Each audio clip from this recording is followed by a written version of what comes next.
Let's talk about divorce in real estate. Nobody's talking about this. Nobody wants to talk about this, but it's an important topic if you happen to be going through a divorce. I went through a divorce about 9 years ago, and it was the most devastating, the most emotional thing I've ever gone through. But I had a real estate background, so I felt very confident in the real estate portion of my divorce. Had I not known anything, it would have been even more stressful on top of an already stressful situation. So if you're going through a divorce, you and your soon-to-be ex-spouse will negotiate what happens with the house, whether one person is keeping it, whether it needs to be sold, what happens with the proceeds, how they're going to be split, and so forth. If you cannot negotiate this, your attorneys need to negotiate this. I have seen so many homes go into foreclosure because two people are arguing over who has to pay the mortgage. Don't do that. That's just asinine. Normally, there is plenty of equity to get the home sold. So if you are keeping the house, I'm talking to you. If you are keeping the house, you will need to refinance it in your name. If you cannot qualify to refinance it in just your name, you need to sell it. I'm sorry, that's the harsh truth. You will need to sell that property. But Sarah, my soon-to-be ex-husband, we get along. I mean, I don't see what the big deal is. Well, we are in Oklahoma anyway, in my state, we are a community property state, meaning that your spouse is automatically attached to any real estate that you own. So it doesn't matter if they're on the mortgage or not. So let's say that other spouse goes off and gets remarried. That new spouse is now attached to your property. That means you cannot sell it without their signature. Now let's say you get remarried. Your new spouse is now attached to your property.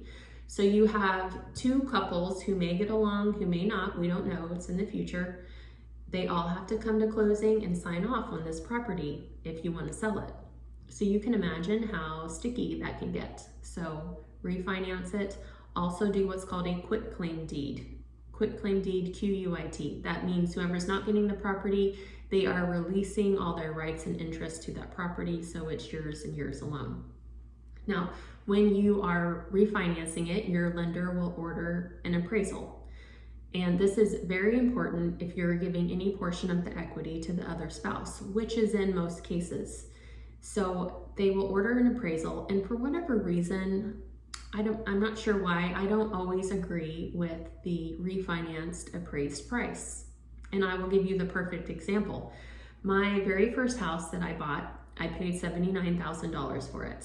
Directly across the street from my little house is what's called Nichols Hills. Now, for anybody that doesn't live in the Oklahoma City area, Nichols Hills is our Bel Air of Oklahoma.